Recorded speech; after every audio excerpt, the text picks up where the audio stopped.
In my previous videos, I shared useful study habits and things to avoid before the examination day. I hope you were able to watch those videos and you've learned from them. Now I want you to think smart and remember these tips during the examination day.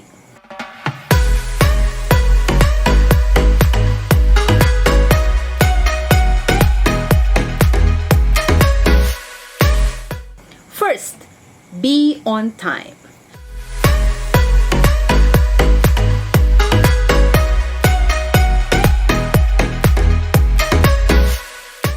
Be at the venue of examination ahead of time. You won't allow it to happen that you will be forbidden to take the examination because you are late. Arriving early at the venue will give you time to relax your body and mind. You can have time to do breathing exercise and to be calm. You will need this because few hours before the examination, you will surely feel different. A sort of having mixed emotions. I felt this when I took the civil service examination. It is really confusing. So you need time to relax your body and mind before the examination, before it starts. Listening to soft music is also effective to some at this point. Second, bring everything you need.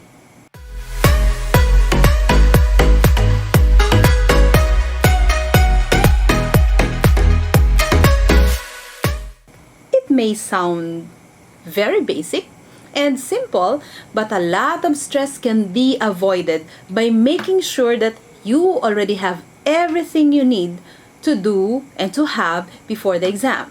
Completing the checklist the night before the exam will help. Make sure that before you go to bed, you already gathered everything you need. Then go through it before you leave home. Please include extra shirt just in case you'll encounter a clumsy person and by accident would mess up your shirt. Third, make a happy tummy.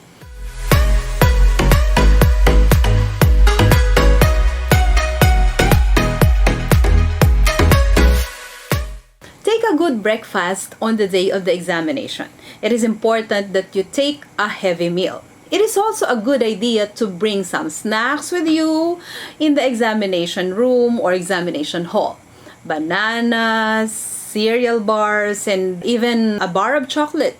These are good. These will make your brain active.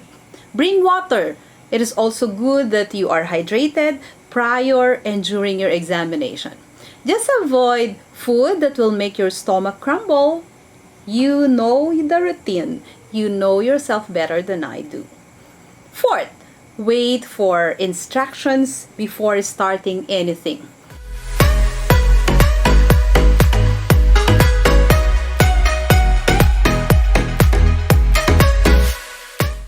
There are preliminaries that need to be done prior to examination proper. You don't want to look stupid in front of the proctor.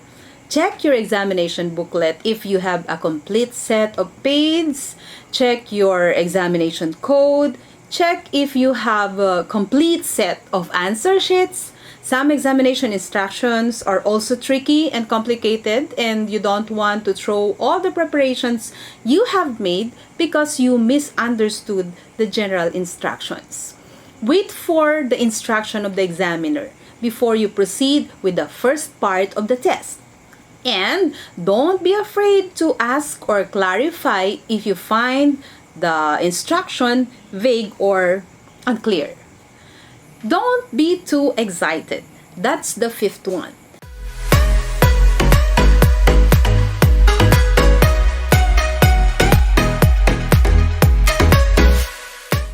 Read and understand the test instructions before writing anything. This is often a mistake of some students of mine before. For instance, they would immediately encircle items even if the instruction states that they need to underline the answer simply because they did not read the instruction. When you're done with that, it is important to understand each item before deciding on the answer.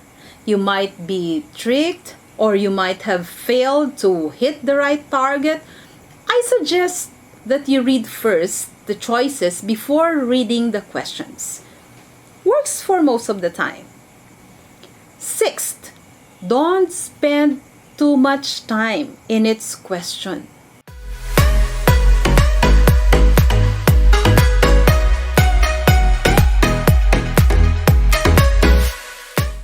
This helped me a lot in the exams that I have taken when I was still a student. Do not be stuck on items you find too difficult, as you may run out of time. Proceed instead to the next item and just go back to the unanswered item once you reach the end of the examination. You might recall some of the concepts and ideas as you go through the examination. Reading the whole paper before you start answering might also consume much of your time. Seventh, don't keep yourself busy looking around.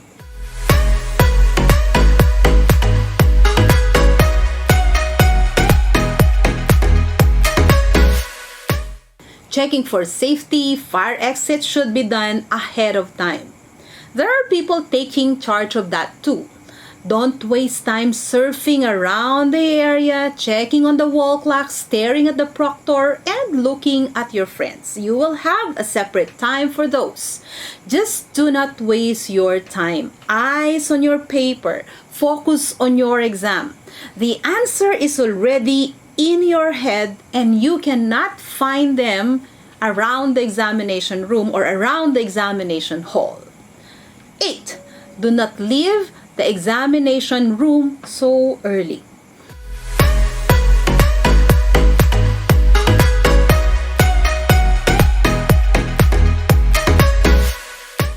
If you finished ahead of time, you may review some items that you are not sure of.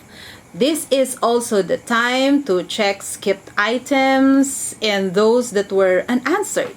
If you have answered all, this is also an opportune time to go over your exam paper again, to reread and to understand what is probably misunderstood.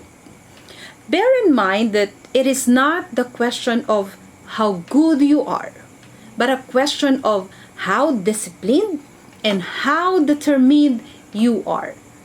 Passing an examination is not something we only look forward to, but it is something that we worked hard for. We don't just pray to pass, we need to exert effort on it. Let us be reminded of the rule set by Saint Benedict, ora et labora. Pray and work. Please comment, like, subscribe, and feel free to share this video.